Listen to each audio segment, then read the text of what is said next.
বসুন্ধরায় গুলিকাণ্ড নিয়ে সাংবাদিক সম্মেলনে জগদ্দল বিধায়ক সোমনাথ শ্যামের।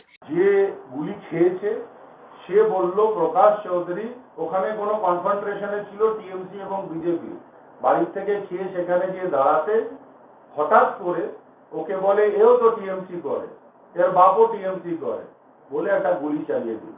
এই প্রকাশ চৌধুরী কয়েকদিন আগে পস্কো কেসের আসামি ছিল। উনি অভিযুক্ত করলেন, উনি বললেন এ নাকি রাজ পান্ডের সাথে এর নাকি কোথাও যোগাযোগ আছে। দূর দূরান্ত পর্যন্ত না তো রাজ পান্ডের কেস পার্টনার আর না তো রাজ পান্ডের সঙ্গে কোনো যোগাযোগ আছে। তাহলে অর্জুন সিং এখন কথায় কথা এমনি লোকটা খুব মিথ্যেবাদী, ওর লোকটার মতো মিথ্যেবাদী পৃথিবীতে কেউ নেই। ওনার হাতের সই জাল ওয়ার্ক অর্ডার দেখালে বলে ওটা আমার নয়। উনি হচ্ছেন প্রকান্ত একটি মিথ্যেবাদী। আমি আগেও বলেছি, এতে আমাকে অনেকেই বারণ করেছে এই কথাটা বলতে, কিন্তু না বলে পারছি না। উনি প্র্যাকটিক্যালি একটি চিটিং বাজ 420, যে মানুষকে প্রতারণা করে, যে চাকরি দেওয়ার জন্য টাকা নিয়েছে, যে এখানকার কোঅপারেটিভ ব্যাংক লুটেছে, যে এখানকার ভাটপাড়া পৌরসভার টাকা লুটেছে, তার জামাই এত ধোয়া তুলসী গঙ্গা জল, আর তার জামাই এখনো 4 কোটি টাকা ভাটপাড়া পৌরসভায় নিয়ে বসে আছে। কোনোদিন আপনাদের মিডিয়ার সামনে কোনো উত্তর দিয়েছে এটা? আজকে প্রশ্ন করবেন মিডিয়া যে আপনার জামাইয়ের নামে বলছে 4 কোটি টাকা নিয়ে বসে আছে, তার উত্তরটা কি? জিজ্ঞাসা করুন মিডিয়া আপনারা, সেটার কোনো উত্তর দেয় না। ঘুরে ফিরে এখন বলছে পার্থ ভৌমিক নাকি শিশু। তাহলে উনি তো পিএইচডি করেছেন এই গুন্ডাগর্দিতে, কিলারের যে সংস্থা চালান, উনি শুটারদের যে সংস্থা চালান, ভাড়াটে কিলারদের যে সংস্থা উনি চালান, সেটার উনি প্রফেসর অফ হিস্ট্রি। কিন্তু এখন ওনার পায়ের তলার থেকে মাটি চলে গেছে, তাই এসব গুলি বলছে। এটা প্রমাণ করে দেবো আগামী দিন। এই এলাকায় যত খুন হয়েছে, সেই বিকি যাদবের বাবার খুন, রাজকুমার যাদব, সেই খুনে অর্জুন সিং নাম ছিল এবং সেই কেসে উনি জড়িত ছিল। স্বপন চক্রবর্তীর কেসেও জড়িত ছিল। এছাড়া বহু খুন হয়েছে এখানকার। সে প্রত্যেকটি খুন, বিকাশ বোসের খুন থেকে শুরু করে বিকি যাদবের খুন পর্যন্ত যত খুন হয়েছে, সবে অভিযুক্ত অর্জুন সিং। আগামী দিন জেলে পুড়ে দেবো ওকে, জেলে। সব তথ্য রেখেছি, এই তথ্য নিয়ে আসবো। সিবিআই আসুক, ইডি আসুক, কেউ ওকে বাঁচাতে পারবে না। মঞ্চে বসেছিল টিকিট আসায়, কিন্তু টিকিট না পাওয়ার সাথে সাথেই সেই দল নাকি একেবারে খারাপ হয়ে গেল, সেই দলের পুলিশ প্রশাসন খারাপ হয়ে গেল, সেই দলের নেত্রী খারাপ হয়ে গেল, সেই দলের সব বিধায়ক খারাপ হয়ে গেল। এই রকম একটি লোভী চরিত্রর মানুষ, যার নিজের কোনো ডিগনিটি নেই, যার কোনো আইডিওলজি নেই, যার রাজনৈতিক কোনো চিন্তা ভাবনা নেই, সাধারণ মানুষের জন্য কোনো চিন্তা ভাবনা নেই, শুধুমাত্র নিজে এবং নিজের পরিবারকে সুরক্ষিত রাখার জন্য, নিজের পরিবারকে লাভ পাওয়ানোর জন্য তিনি শুধুমাত্র এই কাজগুলো করে বেড়াচ্ছে। মানুষের আস্থা তার উপর থেকে হারিয়ে গেছে। তাই কালকে যে গুলিকাণ্ডটা হলো, তার পরিপ্রেক্ষিতে উনি ধোয়া তুলসী গঙ্গা জলের মতন একেবারে বয়ান দেওয়া শুরু করলেন।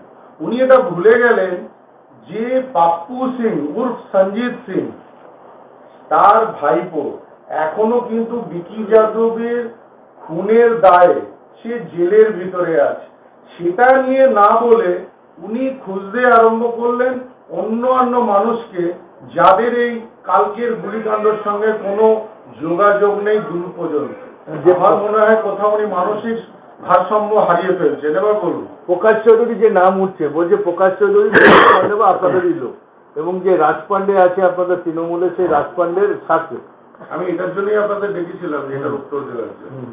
বিকি যাদবের খুনে পাপ্পু সিং ওনার ভাইপো, কি বলবেন এটা নিয়ে? অর্জুন সিং যে খুনের দায় জেল বন্দী রয়েছে এখনো, এবং কি আরো একটা খুন নয়, এর আগে গোপাল মজুমদারের খুন, ইছাপুর টাউন কংগ্রেস প্রেসিডেন্ট, তার খুনে কিন্তু সাংসদ, বিদায়ী সাংসদ এবং বর্তমান প্রার্থী, তিনি কিন্তু অভিযুক্ত চার্জশিটে। কি বলবেন এটা নিয়ে অর্জুন সিং? রাজ পান্ডের নাম উনি এখন উঠতে শুতে রাজ পান্ডে ভূত দেখছে।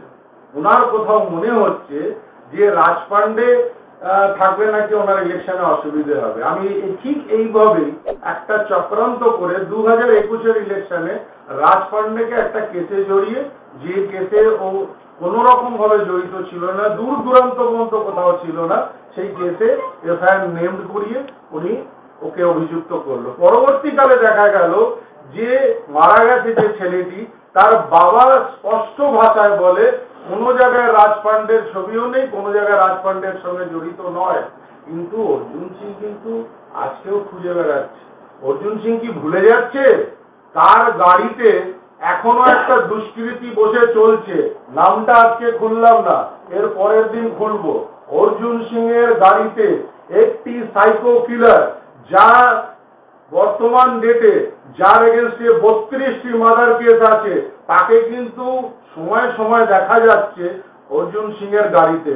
অর্জুন সিং, আপনি কি রাজ পান্ডে মনোজ পান্ডের ভূত দেখছেন? মনে হচ্ছে কোথাও সেরকমই কিছু দেখছেন। প্রকাশ এবার আপনারা বলছেন ধরা পড়লো না কেন? ইলেকশন কমিশন বারণ করার পরেও, মাননীয় হাইকোর্ট বারণ করার পরেও কালকে অর্জুন সিংয়ের হাতে অস্ত্র দেখা গেল। এটার প্রশ্ন কি করেছেন তাকে? করেননি। তার হাতে একটা তলোয়ার নিয়ে সে ঘুরছে। যদি বলেন আমি দেখিয়ে দিতে পারি আপনাদের এই মুহূর্তে, আমি আপনাদের এক্ষুনি দেখিয়ে দিতে পারি যে তার হাতে তলোয়ার।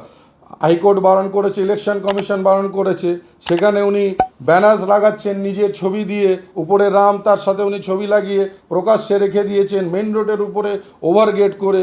তাহলে আপনাকে তো এটা ভাবতে হবে যে এই লোকটা সব রকম উল্লঙ্ঘন করে, কোনোটাই মেনে চলে না। দলে গুলির ঘটনা ঘটলো, তাতে এখনো পুলিশ কাউকে গ্রেপ্তার করতে পারেনি। এটা কি কোনো জায়গায় দাদা লুকাচ্ছেন যে গাড়ি গ্রেপ্তার যে এখনো পুলিশ করতে পারলো না? এত সক্রিয় প্রকাশ চৌধুরী যে গুলি চালিয়েছে তাকে তো বললেন যে পুলিশ এখনো 24 ঘন্টা এখনও হয়নি, রাতে গুলি হয়েছে। তারপরে আমরা অবশ্যই তাকে হসপিটালে ভর্তি করেছি। ভোরবেলা 4টের সময় ফিরেছি, তাকে বিভিন্ন রকমভাবে ট্রিটমেন্ট করিয়ে পুলিশ যতটা সক্রিয়, মমতা বন্দ্যোপাধ্যায়ের পুলিশ কালকে রামনবমীতে অস্ত্র দিয়ে অর্জুন সিং এখানে একটা দাঙ্গা বাঁধানোর চেষ্টা করেছিল, যেটা বিগত দিনে ওনার দেখা গেছে যে উনি দাঙ্গা বানানোর 1 নম্বর মাস্টার মাইন্ড, পিএইচডি করা। কেন? উনি আজানের বিরুদ্ধে কেস করেছিলেন। ওনার নাকি আজানের মাইকের শব্দে ওনার কষ্ট হয়, ওনার অসুবিধা হয়, ওনার নাতির নাকি ঘুম ভেঙে যায় না নাতনির, তো উনিই করেছিলেন। তো কালকে উনি একটা দাঙ্গা বাঁধানোর একটা চক্রান্তে ছিলেন। নালে হাইকোর্ট বলার পরে এবং ইলেকশন কমিশনের বারণের সত্ত্বেও উনি হাতে তলোয়ার নিয়ে ঘুরছিলেন, এটা তো একটা আশ্চর্যজনক ব্যাপার। আপনাদের ভাইস চেয়ারম্যান ছিল, হাতে তলোয়ারটা কার ছিল এটা দেখতে হবে। ভাইস চেয়ারম্যান তো বলে দেয়নি যে তলোয়ারটা আপনি হাতে নিন। তলোয়ার অর্জুন সিংয়ের হাতে ছিল, তলোয়ার ভাইস চেয়ারম্যান হাতে ছিল না। পুলিশ নিশ্চয়ই কেস করেছে। ব্যক্তিগতভাবে আমিও ইলেকশন কমিশনকে জানিয়েছি।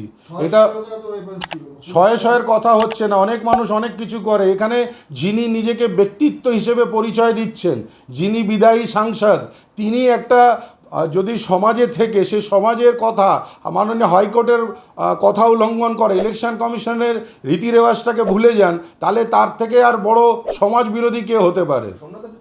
যদি থাকে তার বিরুদ্ধেও সেই একই প্রশাসনিক ব্যবস্থা নেওয়া হবে। তরুণ সার কাছে ইতিমধ্যে কোনো ছবি আসেনি। যদি ছবি আসেন, হ্যাঁ অবশ্যই নেওয়া হবে। যে চিঠি আমি ওর নামে করেছি সেই চিঠি আমি তরুণ সাহর নামেও করব। একই চিঠি দুজনের নামেই করব আমি। রামনবমীর রাতে শুট আউট ভাটপাড়ায়। ঘটনা ঘটেছে পুরসভা 17 নম্বর ওয়ার্ডের 13 নম্বর গলি ধর্মশালা এলাকার মতিভবন স্কুলের কাছে।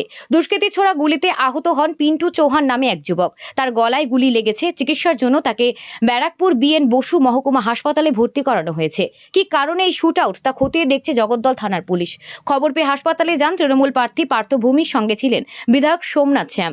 তারা জানান তৃণমূলের শ্রমিক সংগঠনের সক্রিয় কর্মী ছেলে পল্লীবৃত্ত হয়েছেন। যদিও লোকসভা ভোটের আগে ভাটপাড়ায় এই শুট আউটের ঘটনায় ইঙ্গিতপূর্ণ মন্তব্য করেছেন বিজেপি প্রার্থী অর্জুন সিং। মতিভবনে গ্রামগলিতে বন্ধু ভোটারদের গুলি, কিন্তু তৃণমূল থেকে রাজনৈতিক রং লাগাচ্ছে। তৃণমূল রাজনৈতিক রং লাগাচ্ছে। এ তো প্রকাশ পক্সো কেসে ছিল, রাজ পান্ডের সঙ্গে কেস পার্টনার ছিল, ওই যে মাস্টারমশাই ছেলে মার্ডার করেছিল। ওর তৃণমূল কর্মী বলে জানিয়েছে 17 নম্বর ওয়ার্ডে কাউন্সিলর, বিজেপির লোক করেছে। প্রকাশ যে মেরেছে সে লোকটা হলো রাজ পান্ডের শুটার। সে রাজ পান্ডে হলো মনোজ পান্ডের ভাগনা। মনোজ পান্ডে হলো রেওয়ারাহা তৃতীয় পুত্র। তো এবার ইকুয়েশনটা কি হলো? আমি তো বারবার পুলিশকে বলছি, এই রাজ পান্ডে এই একে এই প্রকাশকে সিবিআই এর কেসে ওই যে মাস্টারমশাই ছেলেটার নাম ভুলে গেছি, বোম মেরে মাথা উড়িয়ে দিয়েছিল, সেই কেসে কিন্তু এদেরকে সিবিআই অ্যারেস্টও করিয়েছিল, পুলিশ অ্যারেস্ট করেছিল। হ্যাঁ, পুলিশ অ্যারেস্ট করে পরে কিন্তু এই মনোজ বর্মা কি করেছিল, ওই কেসটা সিডিতে ওর নাম বের করে দিয়েছিল। তারপরে এই রাজপান্ডে ছাড়া পায়, এ একটা মেয়েকে রেপ করেছিল, তখন এর এগেনস্টে একটা পক্সো মামলা হয়েছিল। পার্থভূমি বলছে দাদা বিজেপি করে প্রকাশ চৌধুরী এবং সেই নাকি তৃণমূল কর্মীদের গিয়ে বলেছে যে তৃণমূল করা যাবে না এরা। সে তো প্রকাশ পার্থভৌমিক তো বাচ্চা ছেলে আছে, এই ব্যাপারে ওর তো কোনো আইডিয়া নেই। তৃণমূল কোন জায়গা নিয়ে গেছে, ও কোন জায়গা ও তৃণমূলকে পৌঁছিয়ে দিয়েছে, তৃণমূল গুন্ডাদের হাতে চলে গেছে। আর দিদিমণি এই বাচ্চাদেরকে ছোট শিশু ভাবেন, কিন্তু তৃণমূল আর পুলিশ আর গুন্ডাদের পার্টি হয়ে গেছে।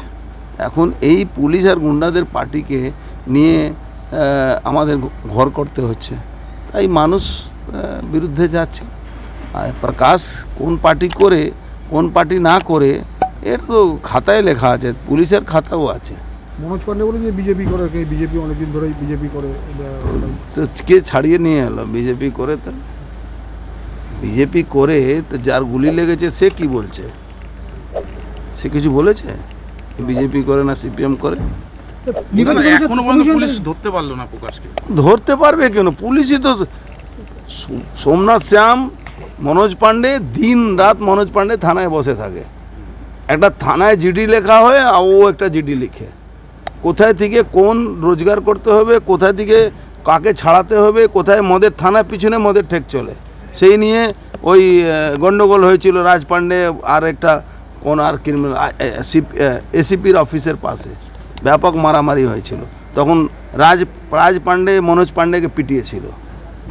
কমিশন ছুট জগন্নাথ কমিশন কি করছে? কমিশন কি করবে? পুলিশ কমিশনার এখানে ক্রিমিনালদেরকে আপনি দেখবেন কিছুদিনের মধ্যে রাজ পান্ডে সিকিউরিটি পেয়ে যাবে। এখানে তো হয়তো প্রকাশ সিকিউরিটি পেয়ে যাবে কিছুদিন মধ্যে। ভোটের আগে কি তাহলে আবারও উত্তপ্ত হচ্ছে ভাটপাড়া? উত্তপ্ত করাচ্ছে তো, পুলিশ করাচ্ছে, পুরোপুরি পুলিশ করাচ্ছে। রামনবমী তো শান্তিতে মিটলো, তারপরে গুলি চললো। রামনবমী সঙ্গে এর কোনো সম্পর্ক নেই, দেখ টোটালি ক্রিমিনাল। প্রশাসন কি ভোট করা যাবে? এই প্রশাসন যেভাবে প্রশাসন ভোট করাবার মতন নেই। এই প্রশাসন ইমিডিয়েট এখানে পুলিশ এটাকে করা দরকার, ইলেকশন ডিউটি থেকে বরখাস্ত করা দরকার।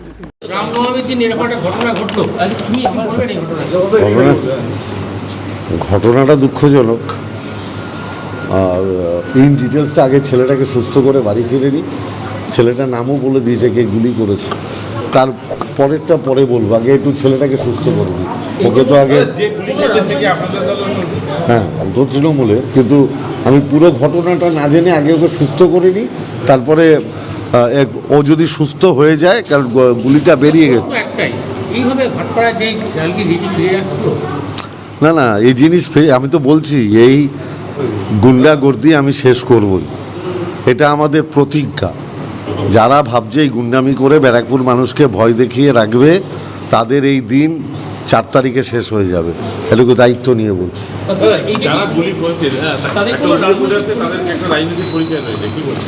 আমি কি বললাম, আমি এই মুহূর্তে আমার প্রথম চিন্তা হচ্ছে ছেলেটাকে সুস্থ করা। আমি আগে ছেলেটাকে সুস্থ করে নিই, রাজনৈতিক কথা তারপরে বলবো। শান্তিপূর্ণভাবে আজকে আমাদের র্যালি যে শোভাযাত্রা সেটা কমপ্লিট হয়েছে। ইতিমধ্যেই আমরা একটা মাতা রানী জাগরণ ছিল, সেখানে ছিলাম। হঠাৎ সেখানে খবর পেলাম সাংবাদিকদের মাধ্যমে যে এরকম একটা গুলিকাণ্ড হয়েছে। 17 নম্বর ওয়ার্ডে থাকে ছেলেটি, তার বাবা আমাদের তৃণমূলের একনিষ্ঠ সমর্থক। এবং আরও দুঃখের বিষয় যে আমাদের আইএনটিটিউসির মেম্বার, তার বাবা অ্যালায়েন্স জুট মিলের লাইনে থাকে। ছেলেটি যদিও 13 নম্বর গলি মারওয়াড়ি ধর্মশালার সামনে থাকে। এখনও ঠিক সঠিক বুঝে উঠতে পারলাম না, কিন্তু যেটুকুন খবর পেয়েছি ওর বন্ধুবান্ধব যারা নিয়ে এসেছে তাদের কাছ থেকে, টিএমসি এবং বিজেপির একটা বতসা ওখানে নাকি হচ্ছে। এরা যেহেতু টিএমসির সমর্থক, যে ছেলেটি গুলি চালিয়েছে সে কোনো কারণে একটা কিছু কনফ্রন্টেশনে যে এর সাথে এই গুলিটা এর উপরে চালিয়ে দেয়। খুব দুঃখজনক, বেঁচে গেছে কোনো রকমে এখন পর্যন্ত। ওই পাড়ারই ছেলে। খাওয়া রাজনৈতিক পরিচয় কিছু বলবো না, কিন্তু যেটুকুন বন্ধুবান্ধবের কাছ থেকে ওর উঠলো যে যেহেতু এই টিএমসি, এর বাবা টিএমসি করে এবং এও টিএমসি সমর্থক, বিভিন্ন জায়গায় থাকে, যে ছেলেটি করেছে সে নাকি এখন বিজেপির সাথে থাকে, এটাই উঠে আসলো। আর এই বতসাতেই সে নাকি গুলিটাকে বঙর থেকে বার করে চালিয়ে দিয়েছে। বাকিটা যেহেতু ছেলেটি এখনও ঠিক সঠিকভাবে কথা বলতে পারছে না, এখন ডাক্তারও বারণ করছে, গলায় গুলিটা ঢুকে বেরিয়ে গেছে, মানে আরেকটু হলেই আর থাকতো না হয়তো। এটা 7 দিয়ে মেরেছে, যেটা ও দেখে চিহ্নিত করলো, ওকে দেখানো হলো 1 শটের এবং 7-এর একটা ইয়ে, তো সেটাকে চিহ্নিত করলো। 7 না 9 সেটা জানি না, পুলিশরাই দেখালো প্রশাসনের তরফ থেকে, তাই দেখো সেটা এখন জানতে হবে, যে নিশ্চয়ই ধরা পড়বে আসবে কালকের মধ্যে। এই গুন্ডারাজটাকেই আমরা খতম করতে চাইছি। অর্জুনের এই গুন্ডারাজ, যেটা দীর্ঘদিন থেকে এরকম ছুটপাট গুলি চালিয়ে মানুষকে আতঙ্কিত করার একটা প্রচেষ্টা, এবারও 2024 যখন পায়ের তলার থেকে মাটি সরে যাচ্ছে অর্জুন আজকে রামনবমীর মিছিলে অনেক জায়গায় চেষ্টা করেছিল যে কোনো না কোনো গণ্ডগোল বাঁধানোর, কিন্তু মমতা বন্দ্যোপাধ্যায়ের প্রশাসন, পুলিশ এত অ্যাক্টিভ ছিল যে কোথাও কিচ্ছু করতে পারিনি, সেই জন্য চুপচাপ চলে গেছে। হঠাৎ এসে দেখা গেল যে তৃণমূল কংগ্রেসের একটি পরিবার, যারা সমর্থক, তারা আমার একনিষ্ঠ কর্মী নয়, কিন্তু তারা আমাদের একনিষ্ঠ সমর্থক এবং আমাদের ইউনিয়নও করে, তার ছেলেকে বিনা কারণে গুলি মারলো। যা বন্ধুবান্ধবের কাছ থেকে উঠে আসছে এই টিএমসি ভার্সেস বিজেপিরই, আর অর্জুনের এটাই ক্রিয়াকলাপ, এটা সবসময় করে। আজকেও দেখলাম যখন শোভাযাত্রা নিয়ে রামনবমীর আমরা বেরিয়েছি এবং যখন অর্জুনের বাসস্থানের সামনে দিয়ে যাচ্ছি, 3-4টে ছেলে যারা দীর্ঘদিন থেকে বোমাবাজি এবং বিভিন্ন এইসব কাজে লিপ্ত, তারা যা আচরণ করলো ওখানে, মানে এমন মনে হলো যে এখনই মনে হয় বোম টোম বার করে মেরে দেবে এই শোভাযাত্রার পরে। না না না না না, অর্জুন কিছু করতে পারে না, অর্জুনের দিন শেষ। অর্জুন এখন অনেক রকম বুলি দেবে, অনেক রকম কথা বলবে।